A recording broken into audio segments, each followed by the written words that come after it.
And we are live as Brian maneuvers his headset. Hmm. It says, Brian, it says you have a guest destination malfunction, but they let you know. Whatever. Do you see that? Some error in the top right corner. Hi, everybody. Welcome to Live Productions. Very cool. Anyhow, we are here for the Enterprise Month in Review, and I am joined by Brian Summer. Now, we had a couple months off from the Enterprise Month in Review, Brian, so we kind of violated our show premise there. Anyhow, the gist of it is we are here now, and we welcome you to join us in the review. And Brian, we don't have a guest today, so you and I got to do the heavy lifting, but man, we got some controversial stories. I think it's going to be fun. Yeah, I think we'll motor through this. We will not have a problem with the time. And if I know anything, like Dennis Howlett, neither you nor I are needlessly under-opinionated. So we'll leave it at that. No, I'm actually worked up a head of steam about it. One story in particular, right before breaking news, thanks to Thomas Weber Knight. So, okay, Brian, your slides are ready to go. So let's see what we got here. By the way, folks on LinkedIn, if you can just comment to let me know that you're seeing the stream, that'd be awesome. And here are the slides. And Brian, here's our agenda. Yeah, there's a couple of different things we snuck in this time. We're going to have a quote of the day, and we'll tell you a little bit about event travel. Not that that's really terribly interesting for most folks. The special guest is not happening this week. It's going to be actually our halftime show. And we're going to let John vent on a couple of his favorite topics. And then, some of the usual stuff. Let's get right to it. John, let's go to the cringy buzzword of the month. Indeed.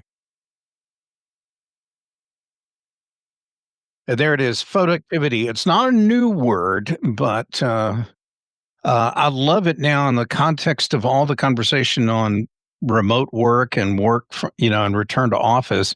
People have been wondering about how they calculate productivity. And there's apparently a whole bunch of folks who are putting on the appearance of working and being productive, but they really aren't.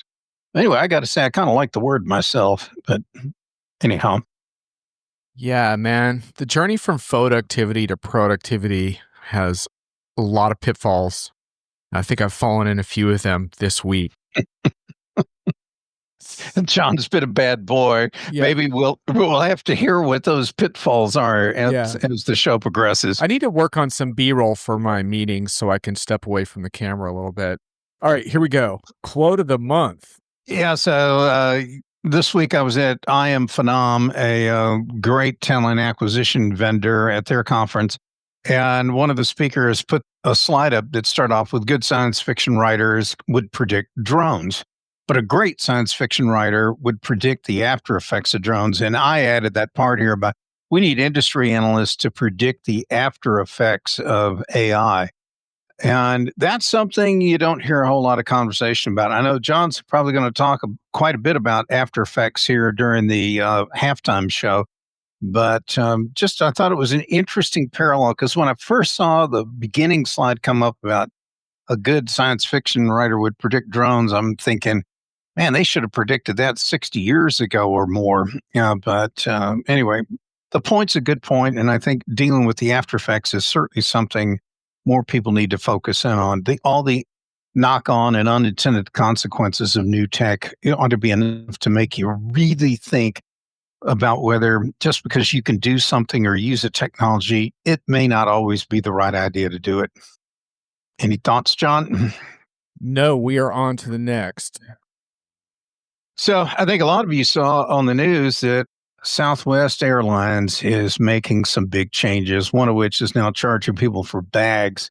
And that had me pretty bummed out, not because I ever check bags or check them on Southwest, but it was just the whole idea that they've pretty much become just like every other airline. And then it made me wonder if in a year's time, we'll be talking about them the way we used to talk about the new Coke, classic Coke dilemma that Coca-Cola fell into a decade or so ago.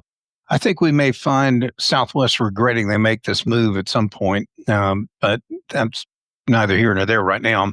So, just real quick on this story, because I'm a Southwest flyer, so I take all this very personally. I'm still waiting on Southwest reply on how they're differentiated now that they are no longer doing the things that differentiated them, such as open seating and bags fly free and stuff like that. And Mhm. second, Elliott management, screw you, man. You're totally wrong on this. You are bleeding this company for short-term revenues and taking away every aspect of their differentiation. It's gonna fail. In 5 years, you will not have done a thing for this company. You are just pulling earnings out with short-term ideas. And now, like we saw in one of these blog posts, Southwest will not only not be differentiated, they'll be worse than other airlines. So I'm really curious to see how this plays out because I think these are big mistakes, but we'll find out. So, John, if you have an opinion on this, let's go ahead and get it out, okay? I mean, I think you're holding something back here. Well, Indeed. it's definitely not the airline that when I started flying them back so many years ago, the flight attendants wore hot pants. Everyone on the plane got a cocktail and a and peanuts. And you don't see any of those on those flights anymore, any of that. So it's not what it used to be, is probably the understatement of the year. But that's the bad news. What's the good news, John? What's the All good right. news on Southwest? Oh, yeah. Well, Brian, it's not totally good news, and I'll tell you why. Because you and I weren't on the flight. Ah, Um, well, but yeah. yeah, Southwest made some headlines. I'm not sure how much more we need to say about it exactly, but Well, I just know that I've been on 6 flights where somebody got arrested. So, I attract a great crowd onto an airplane.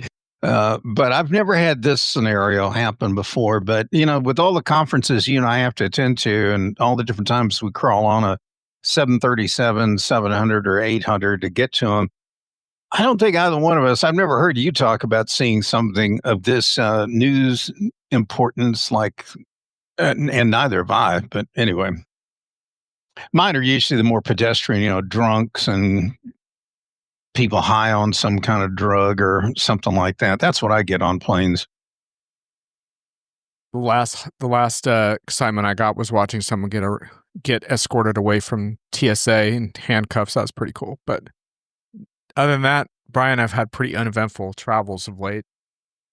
I was at Hartsfield not long ago, and a guy was trying to carry a pistol through the checkpoint, and he got rewarded with a not rapid reward, but a rapid, arrest. And I asked somebody, one of the deputies that showed up, I go, this happened a lot. He goes, would you believe this happens like a dozen times a week here at Hartsfield? And I'm like, wow.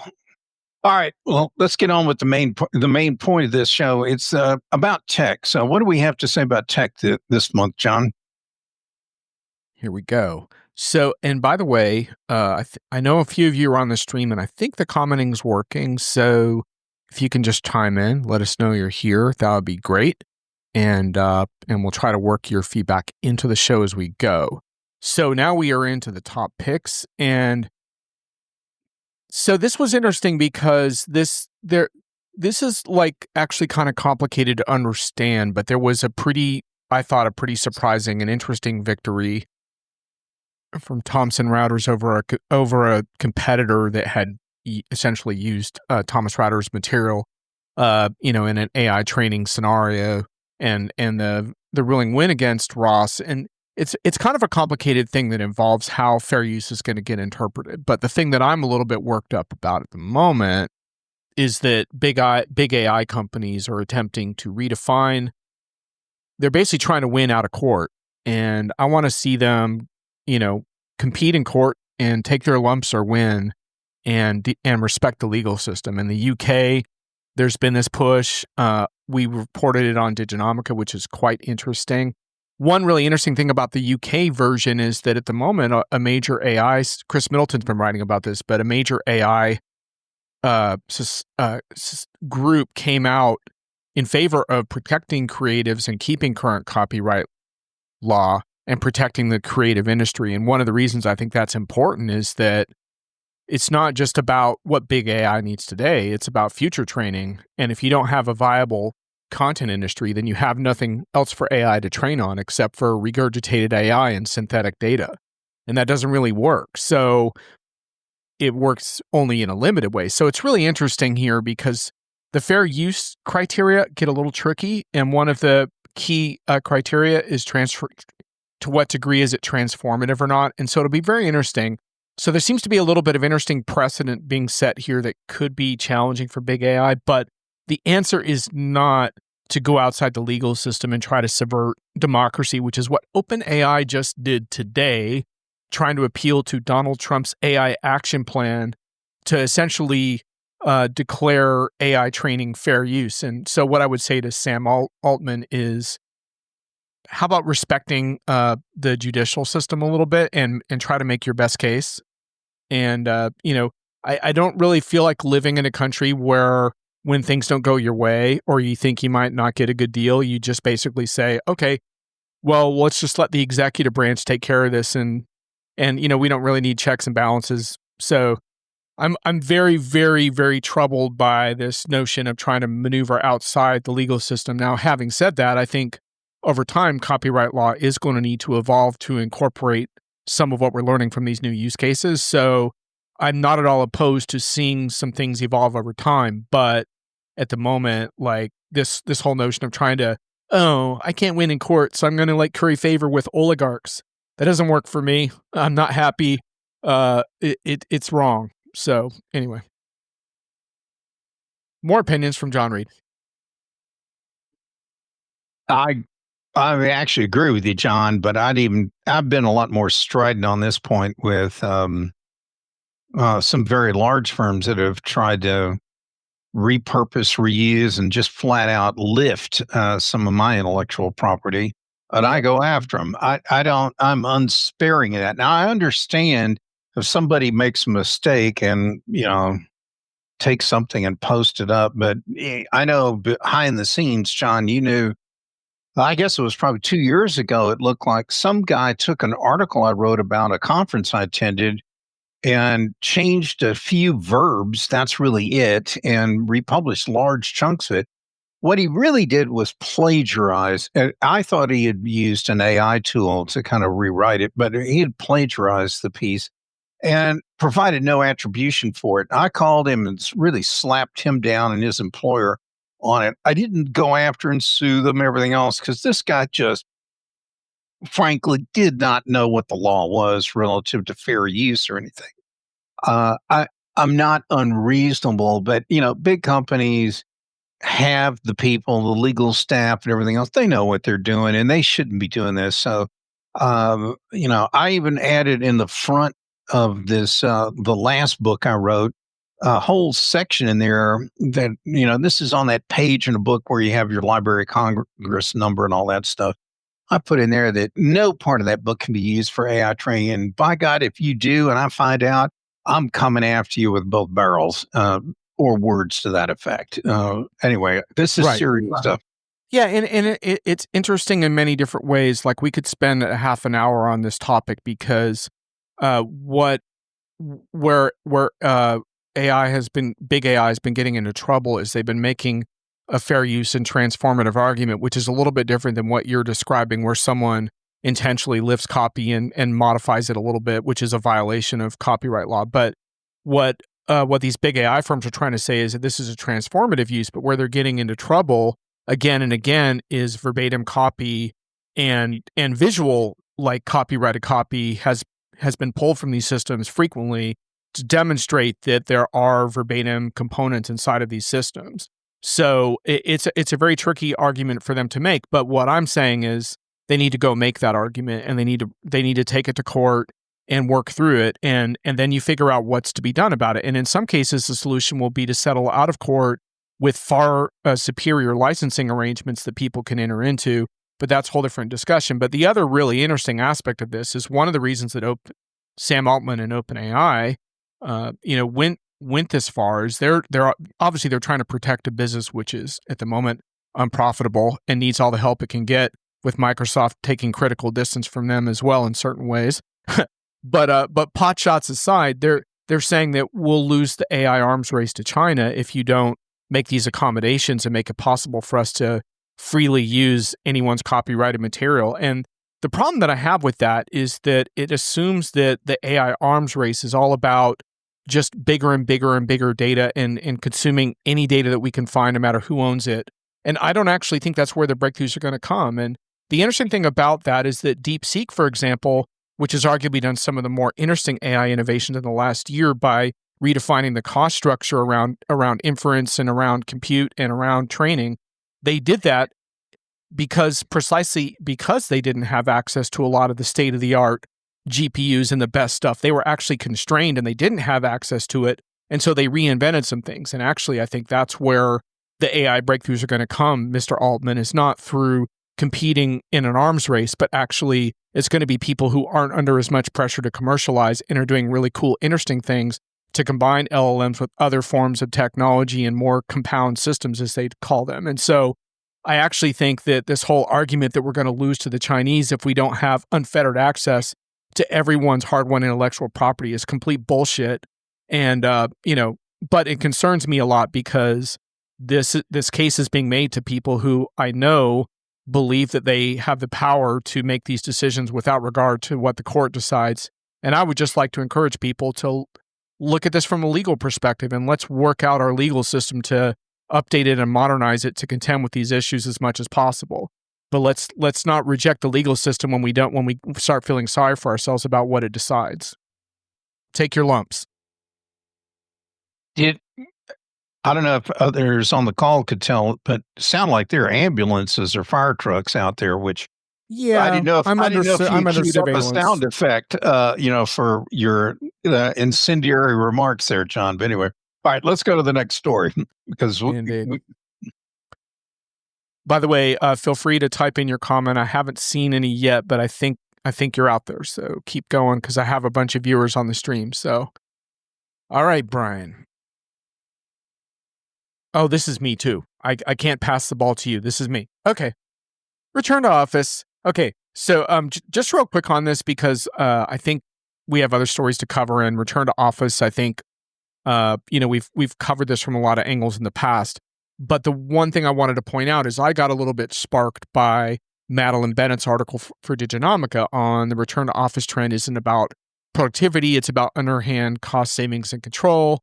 And one of the things I didn't mention in my monthly summary my weekly around this was that I think this is, and I'd love to get your opinion about this, Brian, but I know that a lot of folks have said, well, part of these return to office policies are about essentially kind of a passive form of headcount reduction. This seems like a really, really flawed way to reduce headcount to me. I don't know. It feels like you're going to lose a lot of your best people that way. Am I wrong in that?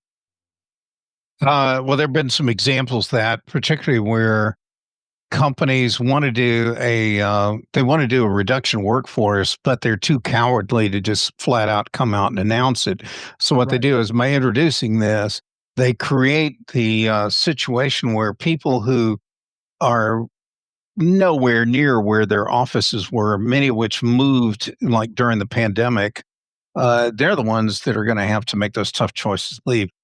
It's funny you bring that up because there was an article I was reading today, and I want to say it was Taltivity or whatever sent it to me, and they talk about how companies that experience, like, if there's a 1% drop in workforce because of either something like this or RIF or what have you, well, you don't actually get, and you can claim you're getting rid of the underperformers.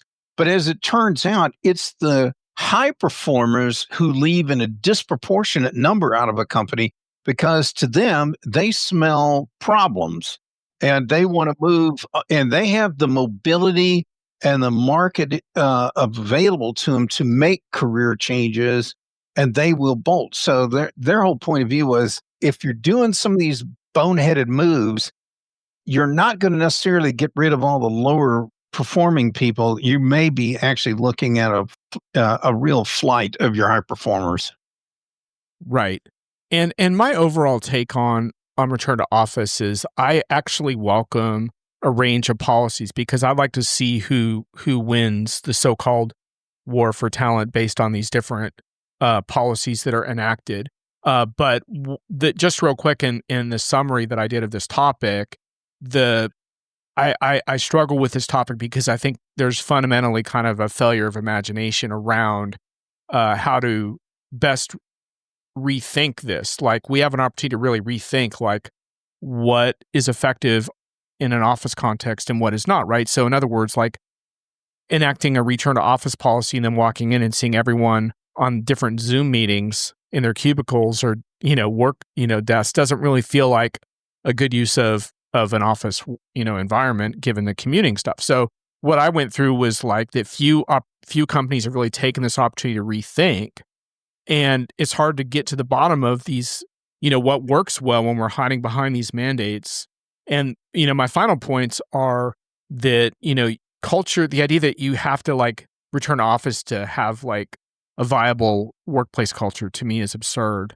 But the one thing that I do acknowledge, and I would prefer to see things like experimenting with, especially when you think about young people who want to be social and are early in their careers, like experimenting with other productivity centers and places to meet for work or outside of work that are closer to the commuting pattern. So instead of having to go into the central every day, do it more regionally with like shared workspaces and stuff. I feel like there's a whole lot of stuff that hasn't been looked at that could be really creative and viable. The one thing I struggle with, Brian, and I would love to get your take on this before we move to the next, is if you're a worker with eyes on advancement within your company, I argue that you should be spending some time in the office just because I just feel like it's really hard to work the political angles of advancing inside of an organization when you're remote all the time. Is that wrong? I mean, I'd like to believe that it didn't matter, but I feel like there's something about the politics of most workplaces that if you're remote, you end up struggling in that so-called advancement game. Is that a problem, or are we more mature than that? Have we moved beyond that now? I think I think that those that do show up, right or wrong, actually have they have a better opportunity to be seen and to be heard in a company. And that knowledge, if you're an exec or manager, you like to promote people that you at least have familiarity with, and maybe they're not getting that kind of experience with their staff if it's only done by Zoom calls. So some office contact is, I think it's beneficial for both the company, the leadership, and the employee itself. I don't think it has to be 5 days a week or 24/7 or whatever. Nothing quite like that. I've done it. I implemented it at Accenture for my part of Accenture at headquarters in the early mid '90s, and but for us, I just limited it to come in on. You could choose not to come in on Fridays if you didn't want to or whatever. And we had some other kind of things we put in place, and it worked just fine. I mean, I know in some roles you got to do it, obviously, but um, I'll tell you what, the readers ought to look up this video of Jamie Dimon, the CEO of J.P. Morgan Chase. He went on a tear, Oh my gosh. and if you watch that, you're going to see two things. One is a case study in how not to motivate employees, because he's just ranting, is what it is. And two, it'll give you an understanding of how some executives think. You may not agree with it, but it's important to understand kind of where some of these people are coming from. And you'll get that from watching Jamie Dimon's video. Yeah. So it was just kind of my pushback against some remote work enthusiasts who are like, the politics shouldn't matter. And I'm just saying to you folks out there who believe that the politics of face-to-face relationships do matter. Take that into account in your career progression. But like Brian says, that doesn't mean be in the office all the time by any means. I'm just saying that the idea that we can somehow move past politics in promotions and stuff is, sorry, it's just not, I was going to use the word insane. That's not quite fair, but it's just not realistic. Thomas, welcome. You've already experienced that in the 90s. reduction in force, literally a reduction in force, the armed forces, and they lost a lot of the best people. Yeah, so it's such a like questionable way of approaching the issue of headcount management. So Brian, let's move on. These are your top stories, and you got 4. So this is the first of them. What you got? So I'll be quick. There was a story in Inc. about people complaining that they're they're going through the recruiting process and then they hear nothing, or they go through quite a bit of the process, even doing interviews, and they still don't hear anything about, like, did I get selected or not? And these processes just seem to go on or whatever. But there are two problems. One is the lack of communication, and two is the timeliness or lack thereof of it. When so this writer plugged in with some recruiters and some big time consultants in the recruiting industry to find out what is the issue here. Why is it that people aren't hearing it? And it turns out that seems like some of these recruiters are dealing with tremendous volumes of candidates, but they're sitting on the process. They want to let the resumes, I guess, age like a fine wine or cheese before they're going to, finish winnowing things down and making a decision. Or they're whatever it is, there is a decision maker somewhere that has decided to kind of stop the process, and that apparently is incredibly common. So there is a gap between what someone told recruiting a long time ago, like, go find us like 10 operators for fork trucks or something. And then all the other decision makers in between that screening moment and when they're actually going to say onboard the person now, there are too many people that are blocking it. So these people about blockers are just all over the place. And the process, talk about a process that needs serious reimagining and reinvention. This is it. Anyway, it's just a nice background is what it is. Snarky comment time. I thought AI agents are going to fix this, Brian. Sorry. Oh man, don't do that when I'm trying to drink. I mean, you're going to make me. All right. Yeah, we'll get back to agents in just a little bit. Preview coming attractions. All right, Brian, what's next? I thought there was some sobering text in this story. I think it was, Bloomberg Business Week. It was on why GM gave up on self-driving cars. And you just read this first excerpted paragraph about companies have been putting all these automated self-driving cars on the road for 15 years. And they still, I thought this was the most painful quote, they still can't match the capabilities of an Uber driver. And, that should give people a lot of pause for cause about turning this kind of stuff over to an automated tool.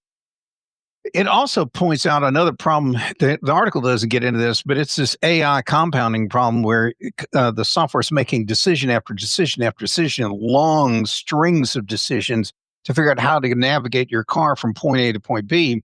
And any one failure along the way or a hallucination, whatever, and everything, blows up. If you read the second excerpt, it talks about how the last sentence about the tendency of these AI tools to hallucinate facts, which roughly parallels a persistent problem in driverless cars known as phantom braking that hasn't been fixed yet. Now, I actually was in one of these cars in Las Vegas, and it was doing exactly that. We couldn't hardly get out of the hotel circular drive at the front of the hotel property because the car would go about 4 feet and stop and go another 2 or 3 feet and stop. It just kept doing that. And what are you going to do as a passenger? You just kind of have to sit there and go like, I guess this car is going to have to its AI is going to have to work this stuff out. But anyway, when you read this story, it won't give you a whole lot of confidence about the agentic AI models. And I'm sure John's going to blow our mind in a minute here on what he knows on this issue. Yeah, well, I'll just say for now that I think what's really interesting about AI, and it's been a problem for a long time, despite what the AI evangelists, which includes some people that I used to really respect their judgment, unfortunately, will tell you, is the AI has kind of a 20% problem, which is that the first 80% is always really impressive. And then the 20% where you get it into the real world context gets a lot harder. And what we're finding in enterprise situations, which is similar to self-driving cars, is that sometimes you can get up to 95%. And for self-driving cars, that means in controlled environments in certain urban areas that have nice weather and are, pretty carefully, calm. They're not chaotic. You can get to that 95% or whatever. And, the encouraging thing for some vendors is that 95% can be good enough for certain things if you're careful about how you design it. But the other problem is the outlier problem, which is you also have to look at what that other 5% looks like. And that's one of the other big problems with self-driving cars, for example, which is sometimes the outliers are really bad. And so people will say, well, humans can make mistakes too. That's true. But would a human drive a woman behind their car for 20 feet, dragging them? No, right? So you need that outlier sensibility when you're thinking about AI use cases as well, right? So which is like, okay, what is the cost of the mistake? And if the mistake tolerance is fine, then you can live with that 95% and deal with your 5% mistakes. But if the 5% mistakes are, well, it calculated our tax liability wrong, and we got a couple of phone calls from our auditor, then that's not acceptable. Anyway, so on we go to Brian's next story. This What you got? one, this I thought was something a little more out of the normal enterprise talk, but it's talked about how many giant battery kind of locations are being set up all around the world. And what they do is they can use excess power being generated by solar or other systems, store it, and then it can be pushed back into the grid at a later point. But these places where these batteries are just like nondescript, small, like tilt wall industrial park kind of buildings. The batteries are relatively safe. They're also made differently they're not necessarily like lithium ion or NiCad. And some are made with iron, some are copper, some are nickel. And they're cheap and they're making a huge difference already in two states, California and Texas. And this article really impressed me because it made me think, wow, if I'm building out big AI data centers and or any other kind of like compute centers, I really ought to co-locate around some of these kind of battery operations. So not only can I generate power, I have power to bear anytime there is a rainstorms, brown, I'm going to have like no brownouts, blackouts, anything else. I don't want to be able to do it without necessarily firing up a fossil fuel powered portable generator or whatever to keep things going. Anyway, it was interesting because it's different.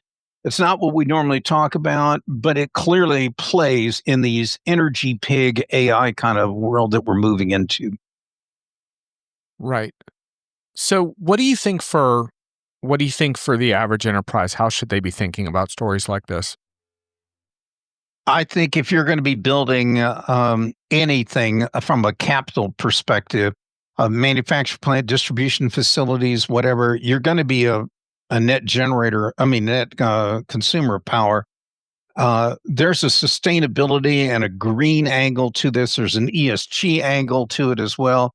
But I think even if all you did at your built in your company is you threw up a big solar array on the roof of your building and you have a battery, deal, the battery thing will provide you extra power on nights, weekends, whatever, if you're running multiple shifts.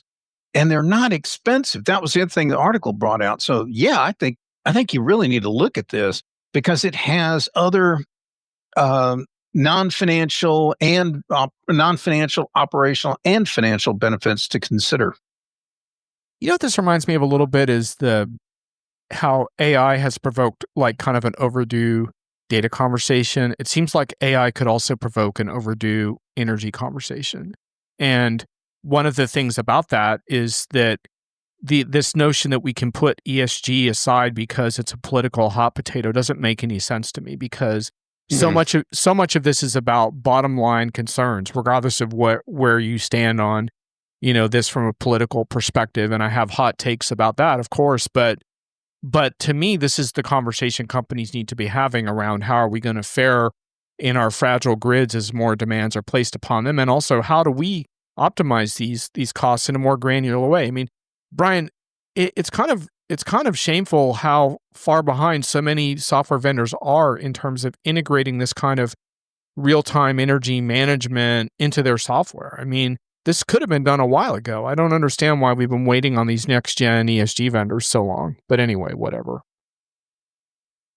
Well, I am gonna I actually have on my floor here in the corner of my office, I have this enormous pile of ESG material because I am gonna dust off in the next few weeks, that book I did, and I'm gonna do a second version or edition on it that will be materially Cool. enhanced. So, yeah, I'm right there with you on that. Let's go to the next Cool. slide. All right, here we go.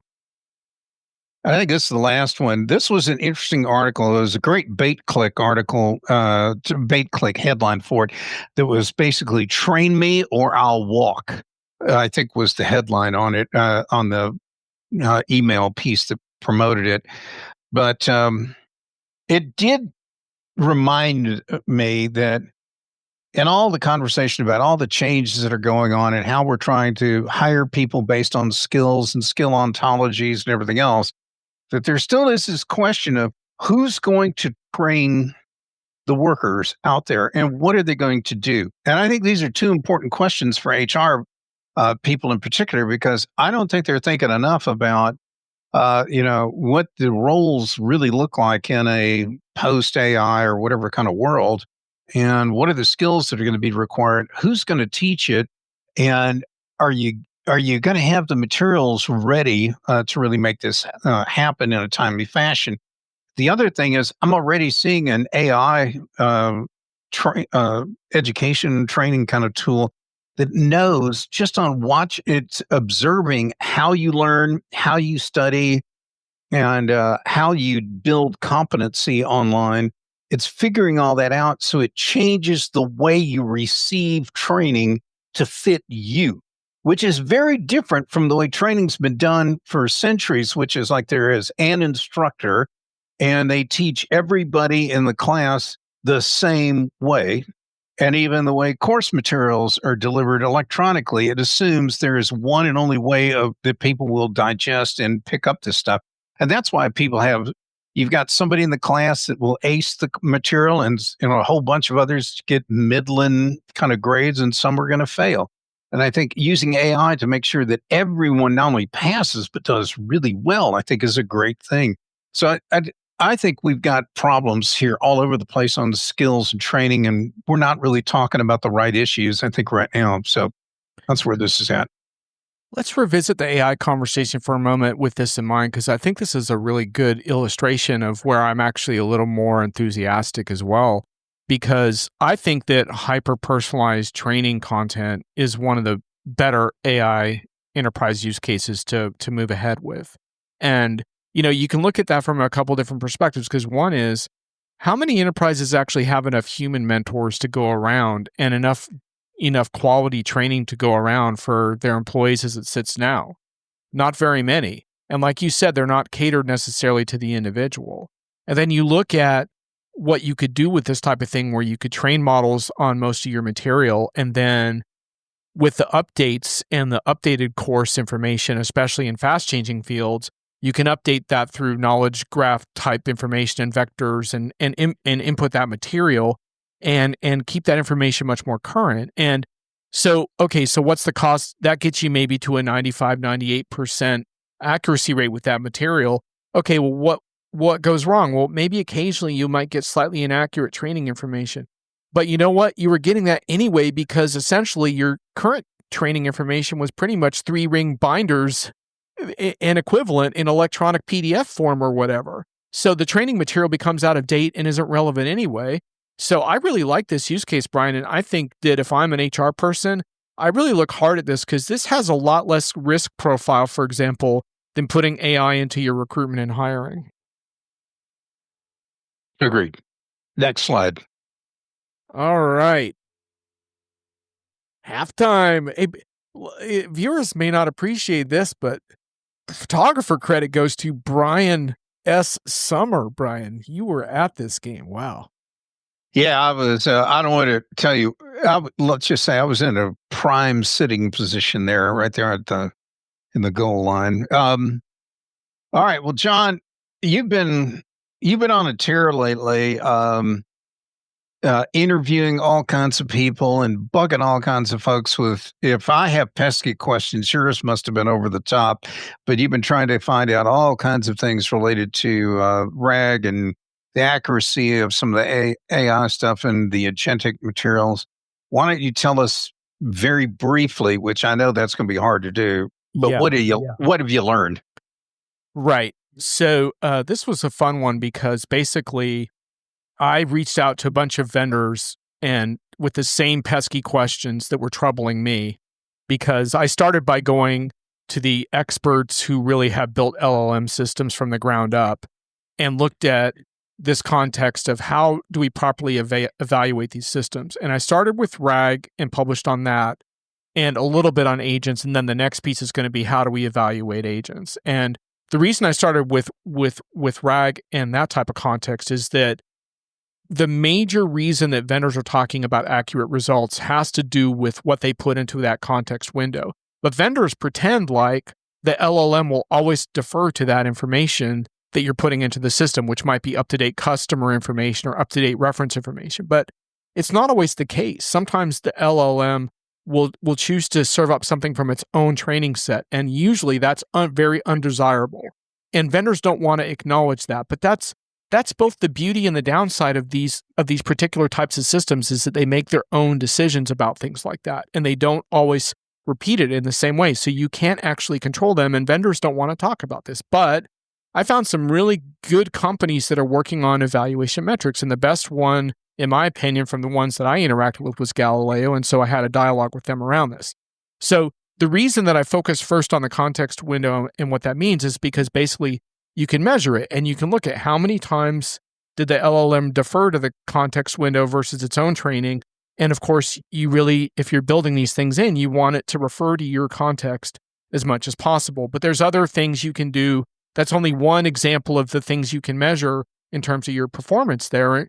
And of course, what I was talking with this vendor about is getting more from that 80% range to more like 95%, which for a single query into an LLM system, like asking an agent or assistant, is actually pretty good for a lot of enterprise use cases. And so that's sort of where you want to start getting if you want to start even looking at some use cases and having some success. So example, first level support is an example where once you get into 95% for answering information, maybe not for customers, maybe for customers, but definitely for employees, that's a good ballpark.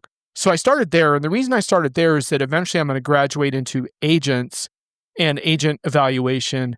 And the way to think about it really quickly is that agents do a bunch of things, but they might do this. They might do the RAG part and ask for context from like a knowledge graph or something, but they also might refer to different tools. And a tool could even be an API call. I was talking with Oracle about that today.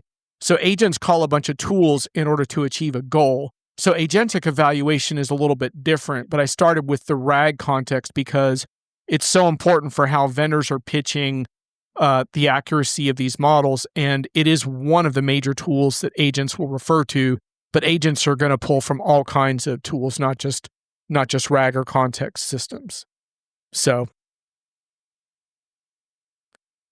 anyway, and Thomas says there is one vendor that acknowledges this problem and is actually researching its avoidance. You know them.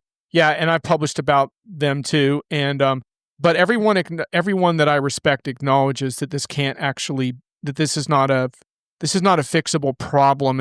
So don't believe the BS and the hype when a vendor tells you they've fixed this. You can't fix it. It's not fixable. It's inherent to these characteristics. Now, having said that, sometimes when you constrain a model to a very specific task or a very specific kind of information set, you can get even higher than 95. But the point is, you're dealing with probabilistic technology. So that's just the nature of the beast. And so I'm just sick of the hype around it. And I'm trying to push vendors to get away from bragging about how great their systems are and start talking about how you measure and improve the results and how you design use cases to mitigate the downsides and optimize the good sides, just like we just talked about with that really good HR use case. And hello, Sam. Welcome to the chat. Nice to see you. Anyway, Brian, that's my overview of my research. So I lived this problem this week. I was trying to fly to Philadelphia on Tuesday, and uh, it turned out that the regional carrier was having a technology equipment problem and could not update the status of its flights. So at my airport, we're waiting on an inbound plane, but they could not update when it was coming in, let alone when our flight was going to go out and so forth.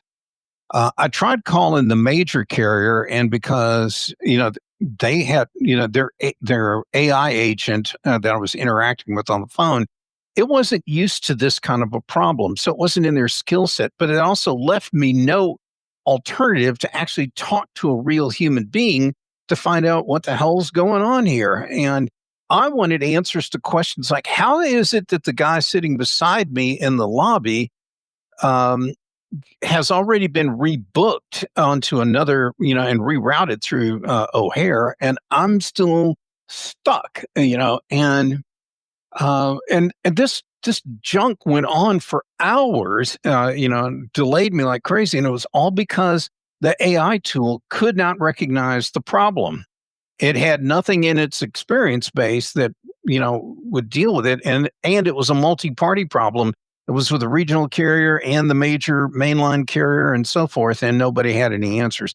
I was livid. If I could have found a human being, I would have taken them apart. But what do you get in a small airport? Nothing. So yeah, this stuff. The limits are what drive you nuts. And if you're dealing with just basic things that get simple answers back, fine. Complex stuff and things that change dramatically day to day it's not a good use case for the AI stuff, not at all. No, and even though I'm critical of the technology, and one of the reasons I tend to emphasize the critical side is because I want to help customers weigh out the pros and cons, and they have so many AI evangelists talking it up that I feel like they need to hear more of this. But but in reality, Brian, like that type of use case you're describing can work as long as it's properly designed so that someone can escalate easily to a human when it's a non-routine query. And so sometimes we throw AI under the bus, but it's actually just poor design because there's no reason why an escalation function couldn't have been built into that. But what a lot of companies are trying to do is to say, "Oh, we don't need this anymore. We can just wing it with AI fielding all of the front level queries." And it's like, well, and it gets really frustrating, I think, in airlines in particular and other monopolistic industries because they have very little incentive to change their game, even if you're unhappy, because what are you going to do? You have so little portability in the airline industry to vote with your wallet. It's so frustrating. Anyhow, so And as that's we that yeah, another feel good story in the Enterprise Month in Review. yeah, everything seems to go back to the airlines today. Okay, what else we got, Johnny? Sam wants to go easy on AI agents. They've just started their career, primarily interns. They will get there just like most of us. Yeah, and Sam, actually, that's one of the actual things I push back on a little bit because one of the excuses for these rollouts is that everything will get better over time. So let's just do it, and that's actually not a good way to go. It's much better to recognize that honestly, like the agentic AI stems from generative, which stems from deep learning, which has been around for a pretty long time now. And many of the problems we're struggling with now have actually been anticipated and predicted as much as 15 years ago. Like these are not new problems, and they're not easily solved. That's the whole thing about this field is that you're not suddenly just going to solve it because vendors are putting a lot of money into it. Anyway, Sam says Brian should most certainly not be their boss. So I don't know. Brian seems like he could crack the whip a little bit. I think if I have an AI agent, I want them reporting to Brian. Well, Sam, good to hear from you again. I would just tell you that um well, we'll go to the second part of your halftime show. Let's go do that. Yeah, you don't want to riff on Sam first, or I'm fine. Let's get okay, into all that. right. Yeah. Okay, well, okay. So one more hot story, Klarna. you guys probably remember how this broke because it broke last August, and this provided so much fuel for the AI Krishnas around like that SaaS is dying, and it was all about this aggressive upstart Klarna company that moved supposedly got rid of Salesforce and Workday and built their own SaaS applications and all of this stuff. And we were on the ground that fall, and so I went and I got a direct response from Workday's AI chief, and then we got the same from Salesforce, so that was really fun. But to give credit, there were some analysts and some media outlets that were on this story pretty much from the get-go and reporting even months ago. Like one of them was CX Today, but they reported quite a long time ago that in fact Klarna had transitioned to Deal for HR and various other SaaS tools to replace CRM. So it had never really abandoned SaaS per se. But then, much more interestingly, recently, the CEO, Semiatowski, chose to raise the subject again and clarified all of this. And we have a piece on that in Diginomica that Stuart Laughlin wrote. And then I riffed on it a little bit in Hits and Misses, which I thought was an interesting thing to talk about because the thing about it is that he was actually doing some really interesting stuff, and I got to give Klarna credit for that. They were actually experimenting with Neo4j, which is one of the leaders around knowledge graphs, which is a whole different way of using RAG instead of using vector databases, using knowledge graphs, which does in some ways a better job of illustrating semantic relationships and stuff. It's quite an interesting area to look into. And they were really experimenting with feeding a lot of that information to their users, and I think a lot of those experiments were worthwhile. It's just that this was such a viral and poorly reported story when in fact, like SaaS, I would argue is not dead at all. Instead, it's more that SaaS vendors are on notice to make sure that they've created modern, savvy, AI-enabled software. But I could go into more on why I think SaaS isn't dead. But the story got revisited basically because he made a bunch of clarifying comments. So that's what's going on there. Well, I'll tell you what, John, I am going to go back and talk about Sam's comment. I've been thinking about that some more, so I'm going to recycle on that one. All right, let's recycle. Okay, so what I'm thinking is two things about the expectation of should these things work, and is it well? It's early days. We should be kinder, gentler, and I agree that that's bullshit. I find myself oftentimes dealing with clients who expect nothing less than perfection from me. And yet, business after business I deal with, I'm lucky to get mediocrity out of them. And I don't accept mediocrity. If I can't get away with that, then I think other companies shouldn't be able to get away with it either. But the other thing is, when I release systems, one of the things I do after we do all the testing cycles, unit testing and string testing and everything else, but when we get down to the final, user acceptance, if it's looking pretty good, I'll put out a deal to all the clients' users. I'll tell them, come bang away on this thing. If you can find a defect, I'll pay. It could be $100 or $500. Find it. Because I don't want this thing to blow up or screw up once we go live. That's not the place you want to have this happen. And that's the argument I'm not hearing anybody saying is, well, let's go ahead and enable these agents and then let's run them through a rigorous testing and see how many bugs we find in all this, how many hallucinations, how many broken processes, how many processes don't work because we have the wrong prompts in here or whatever. I don't see that. And I don't think making apologies for, in effect, incomplete or defective technology isn't really going to move the needle here. I think we need to press vendors to do a far better job of delivering a better quality product. Now, Sam, you win. You got me wound up. Okay, Sam, you definitely did that. Nice work, man. Sam, gold star, man. Where's my audience meter for Sam? There you go, Sam. You got Brian stirred up, man. You got that tea kettle to pop, and that's always a pleasure and good for our viewership to get that perspective. I want to hit on Dan's comments because he's right on this too.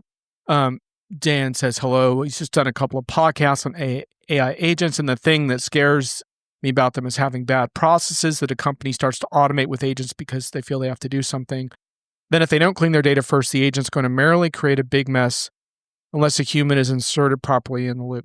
So Dan, let me share a couple of quick things about this. You're definitely right about that, and there's this concept of AI as an accelerant that's pretty important, and accelerant in both ways, right? If you have your act together, adding AI can bring that out further. If you have a mess and you try to put AI on top of that mess, it's a hot mess. It's gonna be worse.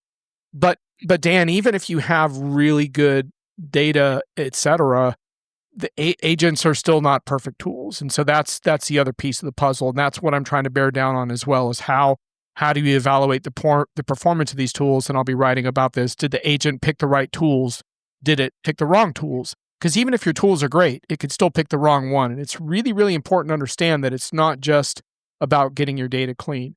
But in a nutshell, what SaaS vendors need to do to justify their existence is to show that they can provide better decision making than just pulling the data out. Because that was one of the things that Klarna CEO was talking about, is that looking at CRM just like a database, really. And it's that you have to prove you're more than a database. You have to prove that you help people make better decisions on data. And then I think you need to prove that your workflows matter, because ultimately, when you say agents are about automation, to an extent, yes, but you don't want agents automating routine processes that have already been built with existing workflows, because why would you want to replace a deterministic workflow with a probabilistic one? You wouldn't. I think what agents are particularly good at is extending those workflows to more people and allowing you to mix and match them a lot more creatively on the fly. And that gets really interesting. But man, you do have to proceed carefully here and not just sit here and go like, oh, this is going to get a lot better in the future. You have to really look at how you can stack up a win, because these AI projects, you need to have wins if you want to build momentum. Brian, Well, comment. Dan, good to see you on the line, and liked your comments. So kudos, thank you. And Sam says the Klarna CEO finally grew up. One of the most immature comments. Pretty sure he got a ton of pushback from investors, and it sounded like he was a little bit mortified by some of the Salesforce blowback too, because the CEO of Klarna evidently thinks pretty highly of Salesforce too. I think part of it is that he's punching above his weight with a certain kind of viral marketing, but I think that kind of viral marketing can also do a lot of damage, self-inflicted damage too. Well, let's go. I'm watching the clock because I know we're running out of time here. Yeah. I think Let's move. we'll probably linger a little bit because we're getting some action in the chat, but yeah, we should still move on. But keep the comments going, folks. We'll keep addressing those. And yes, great typo. Brian, Dan called you Brain. That is actually Brian's one of his show nicknames is Brain Summer. So good job there. The win for the month. Right. Yeah, I know.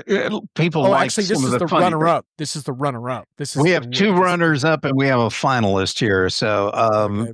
This was definitely one of the runners-up. I think you nominated this one, John. Why don't you give the context? Oh, well, it's just there were a bunch of things that came out around brain atrophy in generative AI, and I guess there's only some humor in that because we don't really know the long-term consequences of any of this stuff. But it's just kind of like the whole thing around like, just there's a whole bunch of whiffs that fit into all of this stuff. One of the big ones is how lawyers are continually getting into trouble worldwide for submitting court documents generated by ChatGPT. And here we're talking about the 80% ChatGPT, not the 95, which isn't even good enough, by the way, for court. But still, these are folks using the 80% version we were talking about and putting that shit in and then getting hauled across. And it's all about the loss of the ability to critically evaluate the technology you're using. And AI is just another technology. You have to critically evaluate it, and people are getting into trouble all over the place. The piece, I would say the one thing it should have looked at is beyond just the critical skills. This is around critical thinking.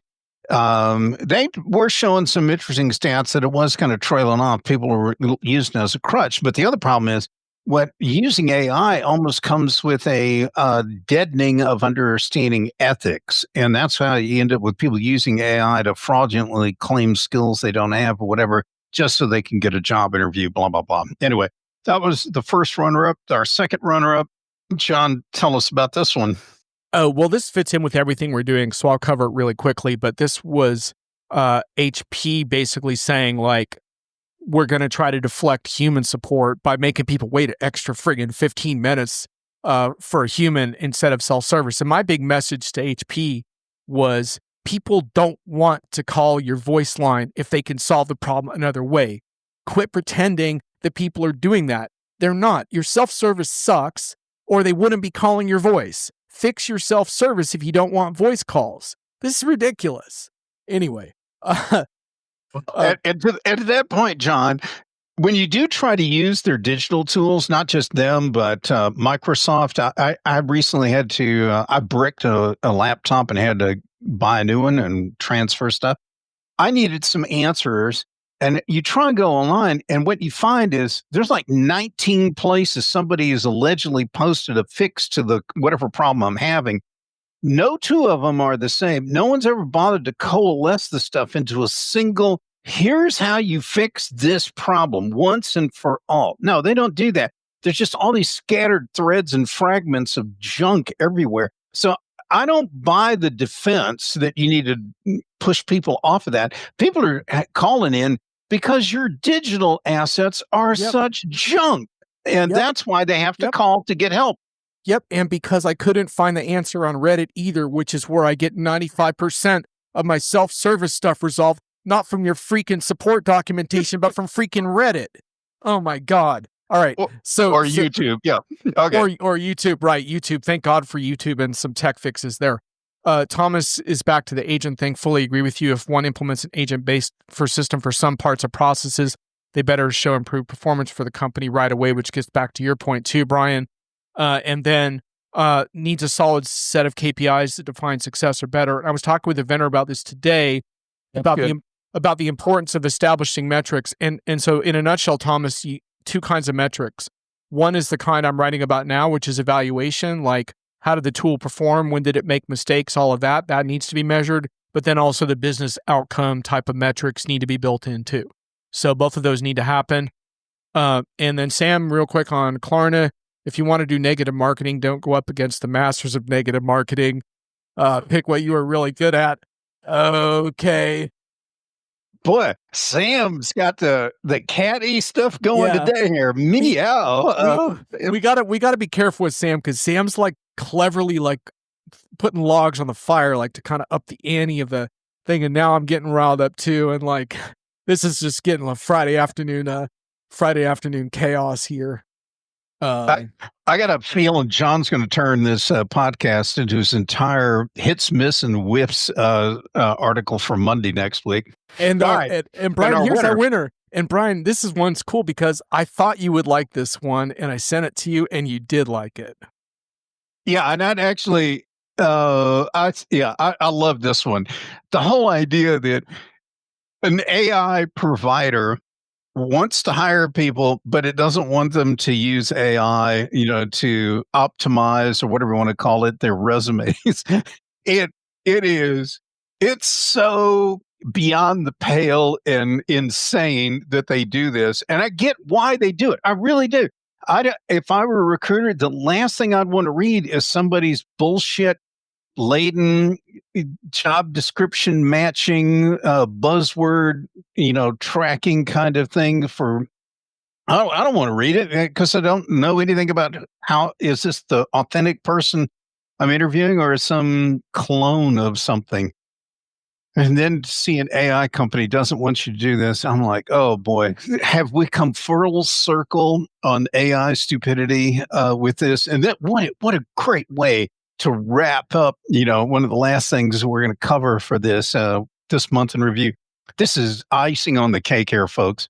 So Brian, the other thing about this that's great is you've had a whole stump speech going on for a while around what are HR managers going to do when candidates have the ability to apply for 5,000 jobs. Right. So now you have a big AI vendor saying, hey man, this isn't any fun. Yeah. We're not having fun anymore. Yeah. Yeah. they can dish it out, but they can't take it. Can't, anyway. Well, and you know, the other funny thing about this too is like, in fact, wouldn't the most skillful way of getting a job in Anthropic be to use Anthropic to fool Anthropic? Like, because then they would be like, oh my God, like you actually sounded like a real person using our tools to mimic a real person. It seems like that would qualify you for a nice, well-paying job at Anthropic. But anyway, so when John told me about the story, I went immediately to the comments. And there's one of the comments, you can see it, it's kind of small underneath the winner badge. But someone goes, even AI companies can't stand their own computer generated bullshit.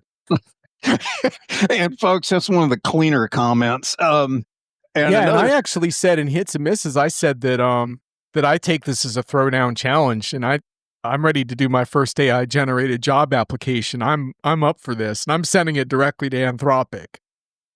Well, I knew we were going to do this call today, this podcast today, and I also knew earlier this afternoon I was going to be doing I was interviewing an ATS vendor that's using AI technology.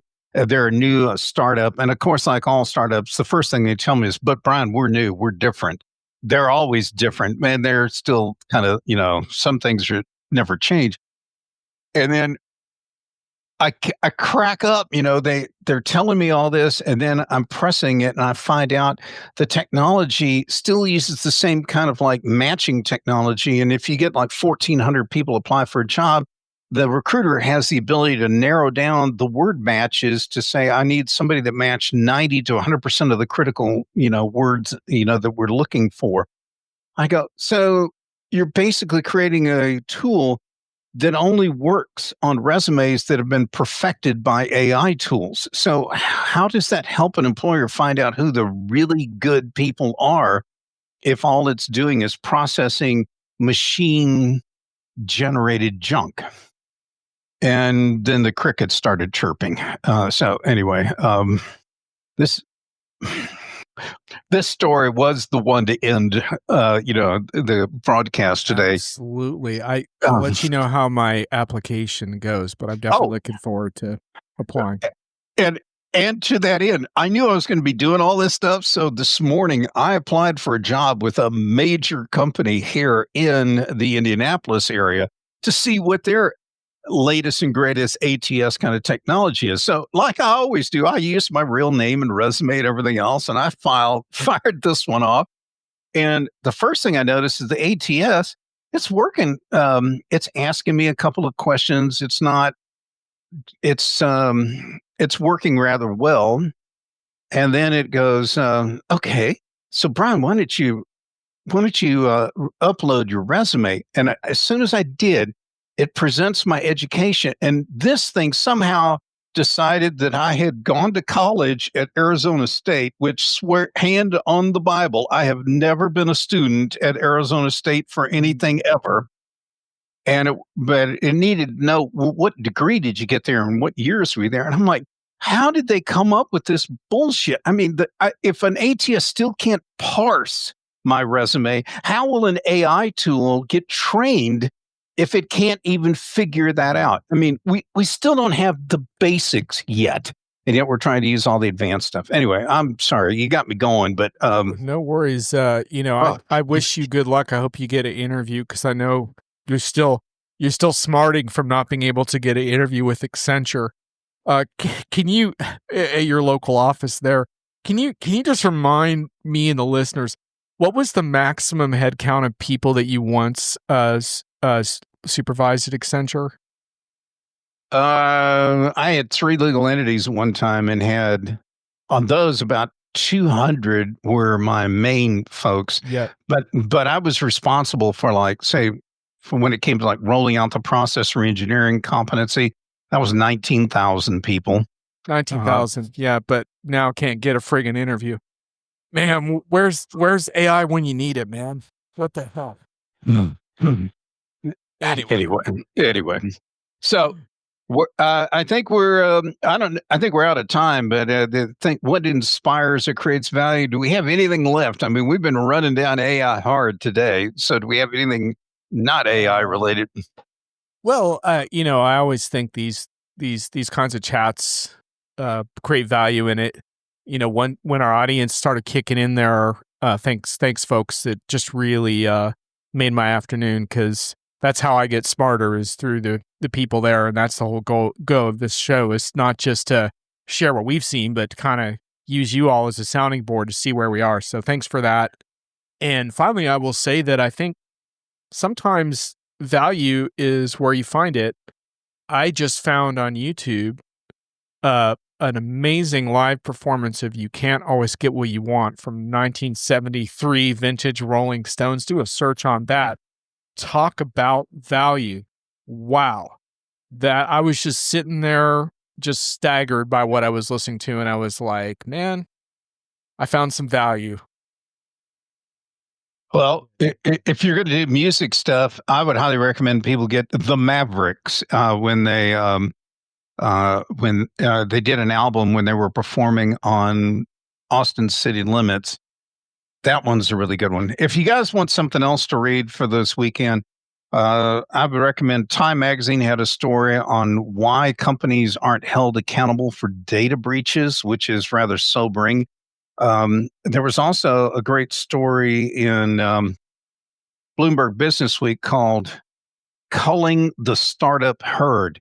And it's pretty sobering because it talks about how in the tech world, valuations are going down. The numbers of unicorns have just falling off a cliff and. And when you add that to where kind of the stock market and stuff is going lately, it could be some tougher times out there for some of the software companies. So if you want to get inspired, you might want to think about, do I want to throw my hat in and my pocketbook in and maybe pick up some bargain deals here if you're so inclined, or you might want to be thinking a little more carefully because I think some of the go rah rah kind of stuff is something needs to be tempered. Anyway, Brian, Dan's trying to rile you up before we head out, man. an SAP Because you could S4HANA. always be a S4HANA consultant when you grow up. Ja, ja, Dan, das ist richtig. Meine Deutsch ist sehr gut und SAP is fantastic. Anyway. By the way, Thomas is commenting on your paper newspapers, and folks, if you don't know this, Brian actually curates a lot of his best stuff from paper editions of various publications. So he's old school. So. Yeah, I still read all these magazines that John doesn't get, and I tried to convince John to read one of the stories in this month's MIT Technology Review, but he wouldn't let me. He wouldn't let me use it on the show today. So anyway, we could say it. We could say what it's about, though. No, we don't. We'll let it go. Anyway, let's just say that it's a topic you wouldn't expect in MIT Technology Review. There you go. And leave it at that. I will also say that this is probably of interest to only a fraction of a fraction, but just in case it is, I upgraded to the best bookmarking tool I've ever used in the last 2 weeks. It's called Raindrop. And I'm hopeful it'll be around for a while because it's one of those commercial things, and I'm hoping it's being run like a small business that'll sustain itself because some of these niche tools are trying to just be for the long term and just be smaller businesses. Raindrop.io, fantastic bookmarking tool, imported 22,000 bookmarks, and the search inside it is fantastic. So anyway, I'm a big fan of whatever it is, create your own research and curation process that works for you. If you like bookmarking, look at Raindrop. It's 10 times better than Pocket and any of the other ones I've used recently. So, Brian, you got any final words? Yeah, I think we've long overstayed our welcome here, yep, but yep. We're done. Is this our and that's our last slide. So we are good. Thanks again, everyone, for joining us. And we're actually going to be doing the month in review a little more often going forward. We just had a couple of logistical things, but you should see us through the spring and maybe some on-site podcasts once the event calendar heats up. We'll see. So anyhow, good to see you, Brian. Likewise. Have a great weekend, everybody. Bye, Brian. All right.